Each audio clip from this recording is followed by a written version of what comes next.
First question है, find the incorrect statement about Dalton's theory of atomization. अगर हम Dalton की थ्योरी की बात करें तो उसमें एटम को एक इनडिविजिबल पार्टिकल कंसिडर किया गया है। इनडिविजिबल का मतलब होता है जिसे विभाजित नहीं किया जा सकता। डाल्टन की थ्योरी का जो की पॉइंट है वो ये है कि सारे के सारे जो मैटर है वो बहुत छोटे छोटे पार्टिकल्स से मिलके बने हुए हैं। इन पार्टिकल्स को डाल्टन ने बोला एटम, और एटम को उसने माना इनडिविजिबल, यानी कि जिनको विभाजित नहीं किया जा सकता। तो ऑप्शंस को देख लेते हैं। Matter is composed of extremely small particles, बिल्कुल सही है। These particles are known as atom, ये स्टेटमेंट भी बिल्कुल सही है, हमसे इनकरेक्ट पूछा गया है। An atom is made up of electron, proton and neutron, ये स्टेटमेंट हमारा गलत हो जाएगा क्योंकि डाल्टन की थ्योरी में जो एटम है उसे क्या मान लिया गया है, इनडिविजिबल, इसे विभाजित नहीं किया जा सकता। Fourth point, atom is indivisible particle, ये स्टेटमेंट भी सही है। तो हमारा जो आंसर हो जाएगा ऑप्शन सी, क्योंकि हमसे क्या पूछा गया था, इनकरेक्ट स्टेटमेंट। सेकंड क्वेश्चन आता है, the atomic nucleus was discovered by. Atomic nucleus यानी कि नाभिक की खोज किसने की? चार ऑप्शन हमारे पास है, थॉमसन, गोल्डस्टीन, रदरफोर्ड और चैडविक। तो नाभिक यानी कि न्यूक्लियस की डिस्कवरी का जो क्रेडिट जाता है वो जाता है रदरफोर्ड को। रदरफोर्ड ने अपने मॉडल में एक्सप्लेन किया है कि न्यूक्लियस एटम का वो हिस्सा है, वो पार्ट है जो उसके सेंटर पर लोकेट होता है, और इस सेंटर पर एटम का जो एंटायर मास है वो लोकेटेड है, और ये मिलके बना हुआ है प्रोटॉन और साथ में न्यूट्रॉन।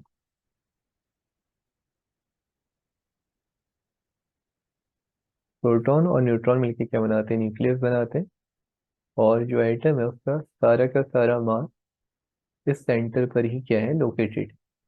तो ऑप्शन सी, रदरफोर्ड, इसका करेक्ट आंसर। अगले क्वेश्चन पे जाते हैं।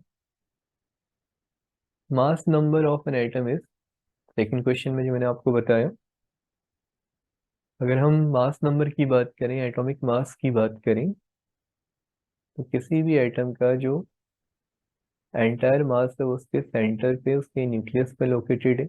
इलेक्ट्रॉन का मास इसमें काउंट नहीं होता क्योंकि वो क्या है, नेग्लिजिबली स्मॉल है। नेग्लिजिबल स्मॉल है तो इसलिए इलेक्ट्रॉन का मास नेग्लिजिबल है, इसलिए इलेक्ट्रॉन के मास को एटम की टोटल मास में हम लोग काउंट नहीं करते। तो जो मास यहाँ पे निकल के आता है वो प्रोटॉन और न्यूट्रॉन के एडिशन से निकल के आएगा। जितने भी प्रोटॉन्स हैं, जितने भी न्यूट्रॉन्स हैं, अगर हम उन्हें ऐड कर दें तो वो क्या बन जाता है, एटम का मास। इलेक्ट्रॉन का जो मास होता है वो 10⁻31 kg इस ऑर्डर का होता है, और प्रोटॉन और न्यूट्रॉन के जो मास है वो 10⁻27 kg इस ऑर्डर पे आपको देखने को मिलते हैं। तो इलेक्ट्रॉन का मास क्योंकि प्रोटॉन न्यूट्रॉन के मुकाबले काफी कम है, इसलिए जो मास है वो हम मानते हैं कि प्रोटॉन और न्यूट्रॉन इनसे मिलके बना हुआ है। तो आपका जो ऑप्शन ए है, sum of the number of protons and neutrons, ये क्या हो जाता है, करेक्ट। ठीक है, ऑप्शन ए आपका, mass number of an atom is sum of the number of protons and neutron. Question number 4 पे आते हैं, which among the following pairs are isotonic. Isotonic शब्द का मतलब है equal number of neutron. Neutrons निकालने के लिए अगर हमारे पास मास नंबर अवेलेबल है तो मास में से क्या करेंगे, नंबर ऑफ प्रोटॉन्स को माइनस कर देंगे। जैसे कि यहाँ पे लिखा हुआ है, जो एटॉमिक मास है वो प्रोटॉन्स और न्यूट्रॉन्स के सम से मिलके बना हुआ है। एटॉमिक मास मुझे दिया हुआ है जैसे यहाँ पे 14। नंबर ऑफ प्रोटॉन्स, जो एटॉमिक नंबर है, atomic number is equal to number of proton, तो ये 6 हो जाएगा। एंड नंबर ऑफ न्यूट्रॉन्स अगर मुझे निकालने हैं तो 14 - 6 आ जाएगा। यहाँ पे आपके नंबर ऑफ न्यूट्रॉन्स आ जाएंगे 8। तो इसके लिए 8 निकल के आ रहे। अगर आप नाइट्रोजन के लिए निकालोगे तो 14 माइनस 7, ये 7 निकल के आएगा। ऑप्शन बी को अगर आप देखो तो ये 14 माइनस 6, ये हो जाएगा 8। 16 माइनस 8 अगर आप करते हो तो ये भी हो जाता है 8। क्योंकि हमसे पूछा हुआ है आइसोटोनिक, यानी कि ऐसे एटम जिनकी नंबर ऑफ न्यूट्रॉन्स क्या रहे, सेम रहे, तो हमारा ऑप्शन बी यहाँ पे करेक्ट आंसर है। अगले क्वेश्चन की ओर चलते हैं। अगला क्वेश्चन है the atomic number and the number of neutron in case of Al3 positive ion. यहाँ पे आपको ध्यान रखना है, जब मैं Al3 पॉजिटिव लिखता हूँ तो इसका मतलब होता है एल्यूमिनियम से 3 इलेक्ट्रॉन्स का कम होना। एल्यूमिनियम का जो एटॉमिक नंबर है यानी कि Z, वो है 13, यहाँ पे दिया हुआ है आपको, और मास नंबर दिया हुआ है 27। एटॉमिक नंबर जो है ये नंबर ऑफ प्रोटॉन्स को डिनोट करता है, नंबर ऑफ प्रोटॉन्स, और मास नंबर दिखाता है sum of number of protons plus number of neutrons.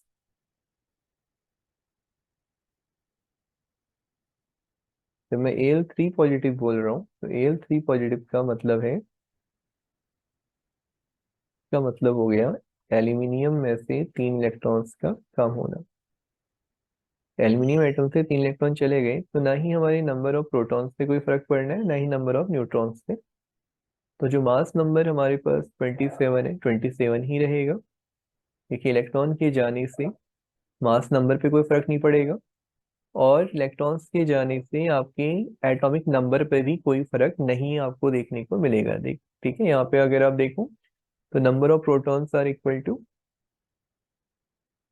13, atomic number के इक्वल, हमारा ऑप्शन बी 13। साथ ही साथ नंबर ऑफ न्यूट्रॉन निकालने के लिए हम क्या करते हैं, मास नंबर में से एटॉमिक नंबर माइनस कर देते हैं। 27 में से 13 माइनस आप करोगे तो आपका आ जाएगा 14।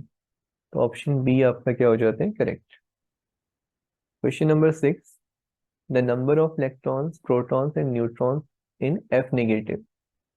एफ नेगेटिव यानी कि फ्लोरीन की बात हो रही है। फ्लोरीन का एटॉमिक नंबर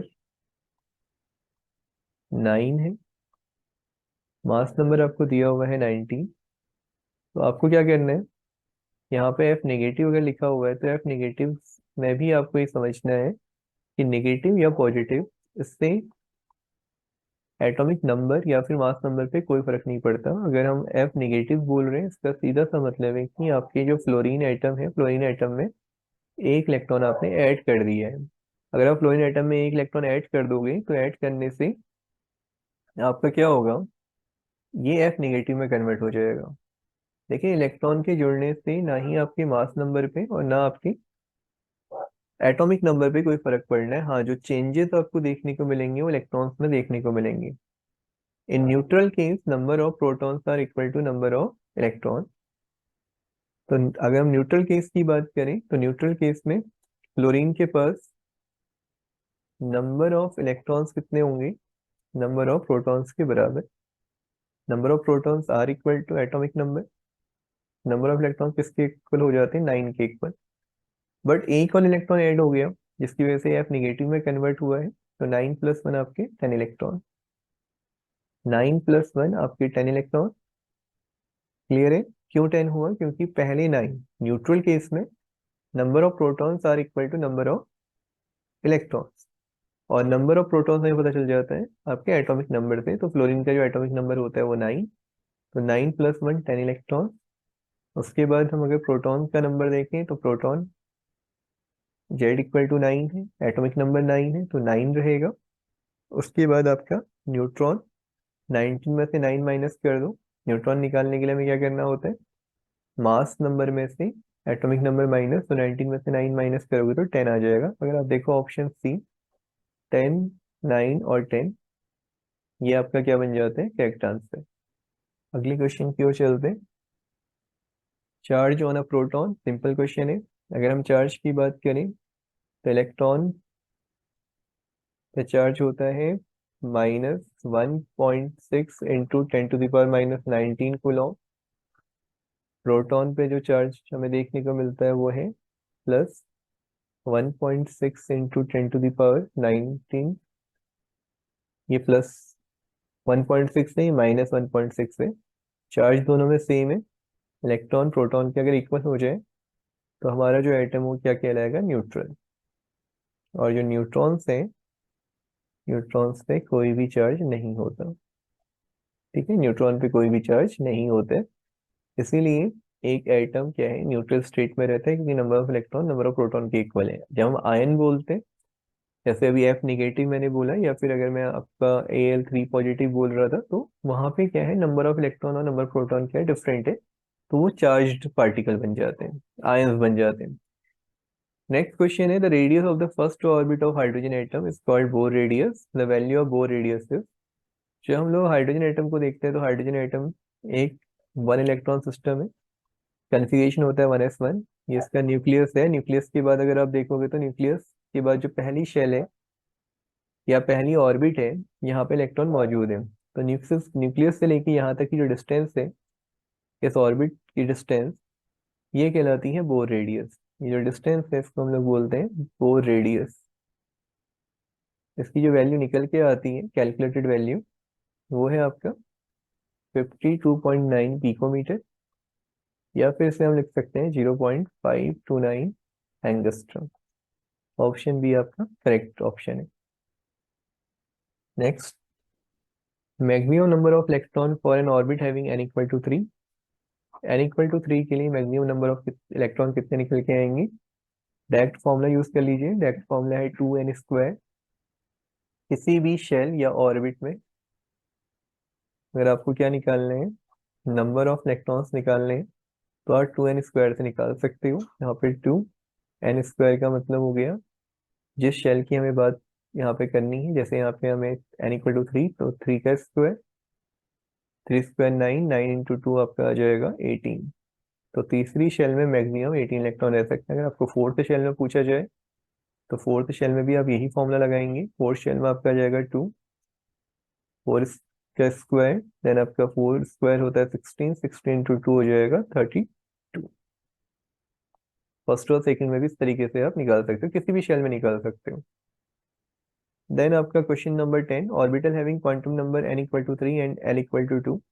ये आपको ध्यान में रखना है। n की वैल्यू जो आगे से लिखी रहती है, l की वैल्यू है आपकी सब शेल की values S, P, D, F। इनके लिए अगर हम l की वैल्यूज की बात करें तो 0, 1, 2, 3। यहाँ पे हमें l इक्वल टू 2 दे रखे हैं, इसका मतलब है हमें d सब शेल की बात करनी है। n की वैल्यू है 3, l की वैल्यू है 2, तो क्या हो जाएगा यहाँ पे 3 और d, यानी कि 3D। ऑप्शन सी आपका क्या बन जाता है, करेक्ट बन जाता है। नेक्स्ट क्वेश्चन पे आते हैं, which one of the following orbital is of lowest energy. Lowest energy निकालने के लिए या हाईएस्ट एनर्जी निकालने के लिए आपको क्या करना है, n+l निकालना है। 5D के केस में अगर हम लोग n+l निकालें तो 5, और d के लिए मैंने भी आपको बताया था l की वैल्यू कितनी होती है 2। 6s की बात करें तो यहाँ पे n+l की वैल्यू आ जाएगी 6 प्लस 0, क्योंकि l की वैल्यू s के लिए कितनी है, 0 है। देन आपका n+l यहाँ पे अगर हम निकालते हैं तो 6+1, और 5f के केस में क्या आ जाएगा, 5+f के केस में ये 3। सॉल्व करने पे हमें अगर सॉल्व करने पे अगर हम लोग देखें तो हमें क्या देखने को मिलेगा, यहाँ पे 5+2 विच इज इक्वल टू 7, 6, यहाँ पे 7, और यहाँ पे 8। 5f के केस में 8 आ रहे हैं। सबसे लोएस्ट जो आ रहा है वो 6। जो सबसे लोएस्ट होगा, सबसे कम होगा, ये ऑर्बिटल आपका क्या रहेगा, लोएस्ट एनर्जी का रहेगा। अगर हम इन चार ऑर्बिटल्स की बात करें, 5D, 6s, 6p और 5f, तो हमारा 6s क्या है, लोएस्ट एनर्जी का ऑर्बिटल है। और फिर एक केस आता है जैसे 5D और 6p, दोनों में आपका जो n+l है वो 7 निकल के आ रहे हैं। अगर n+l सेम हो जाए, n+l सेम हो जाए तो उस केस में आप n वैल्यू को फोकस करते हो, है ना। 5D और 6p, दोनों के लिए हमारा n+l क्या आ रहा है 7। तो इन दोनों में से जिसके लिए n की वैल्यू कम होगी, जैसे यहाँ पे 5d है, तो इसकी एनर्जी क्या रहेगी, कम रहेगी। ठीक है, 12th क्वेश्चन पे आ जाते हैं। How many subshells are associated with n=3।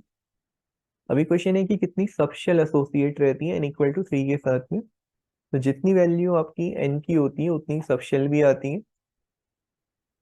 जो सबशेल है उसको l से डिनोट करते हैं, मैंने आपको पहले ही बताया। इसकी वैल्यू लाई करती है 0 से n-1 तक। इस केस में n=3 पूछे है, तो 3-1, 3-1 का मतलब हो गया 2। तो 0 to 2 अगर हम लोग देखें तो तीन वैल्यूज बनती हैं। एक है 0, दूसरी है 1, और फिर है 2। 0 के साथ में आपकी एस सबशेल आ जाएगी, 1 के साथ में p, और 2 के साथ में d। इसीलिए जब हम लोग n=3 लिखते हैं, यानी कि तीसरी शेल की अगर हम बात कर रहे हैं, तो 3s, 3p, 3d, यहाँ तक हम लोग लिखते हैं। 3f नहीं लिखते, क्योंकि तीन ही सब शेल क्या है यहाँ पे बन सकती हैं, s, p और d। तो जितना आपका क्या होता है प्रिंसिपल क्वांटम नंबर होता है, उसकी जो वैल्यू होती है उतनी ही सब शेल आपकी बनती है। ठीक है, उनकी वैल्यूज 0, 1, 2, या फिर अगर यहाँ पे 4 होता तो 0, 1, 2, 3, एक कम वैल्यू, एक कम। लेकिन टोटल नंबर में अगर आप देखोगे, तो अगर n=3 है तो तीन सबशेल आपको यहाँ पर देखने को मिल जाएगी। क्वेश्चन नंबर 13 में आपको बोला गया है how many orbitals can have the following set of quantum numbers.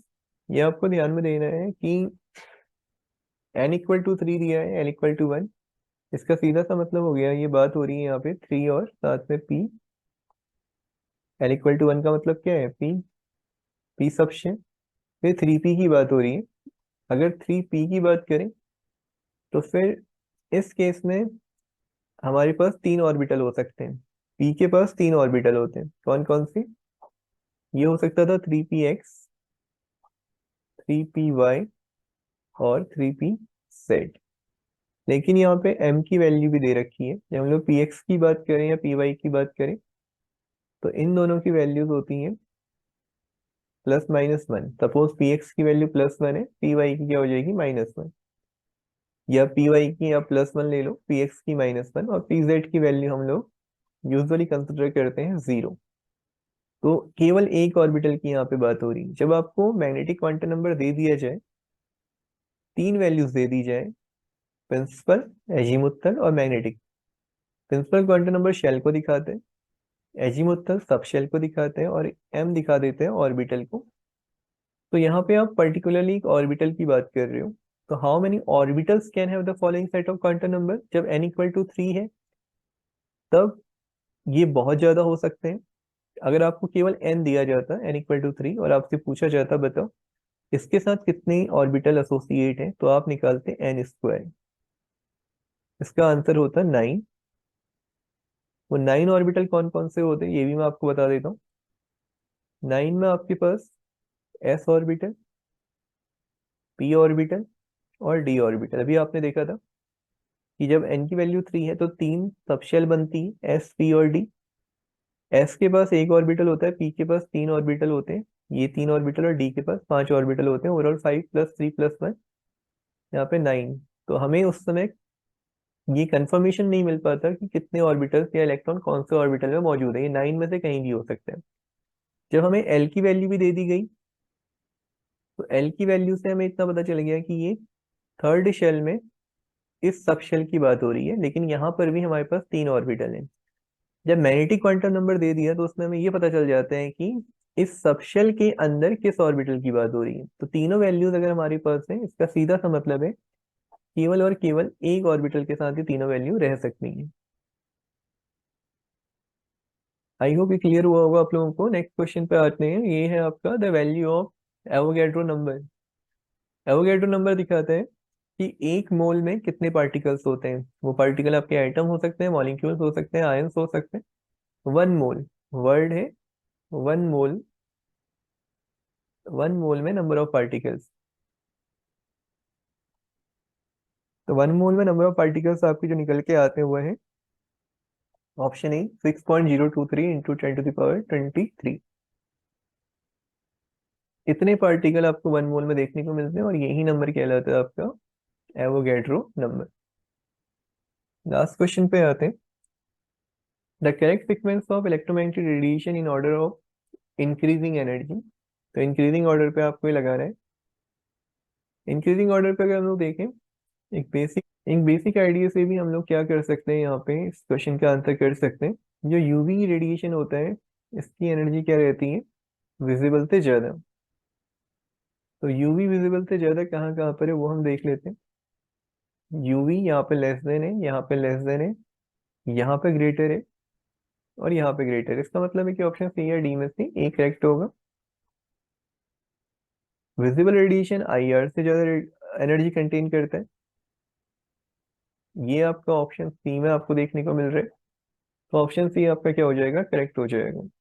इसके साथ ही साथ आप बाकी जो इलेक्ट्रोमैग्नेटिक रेडिएशन की पूरी सीरीज है, जिसमें आपकी बाकी की जो रेडिएशन है, उसमें गामा रेडिएशन है या कॉस्मिक रेज है, और भी जो रेडिएशन है, उस पूरी सीरीज को आप लोग याद कर लीजिए। इंपॉर्टेंट रहेगा आप लोगों के लिए। स्ट्रक्चर ऑफ एटम्स रिलेटेड जो एमसीक्यूज एग्जाम में आ सकते थे, वो हमने कंप्लीट कर लिए हैं। आने वाली क्लासेस में इसी तरीके से बाकी के जो इम्पोर्टेंट टॉपिक्स हैं, उनके एमसीक्यूज भी हम लोग कवर करेंगे। आज के लिए इतना ही। Thank you, have a great day.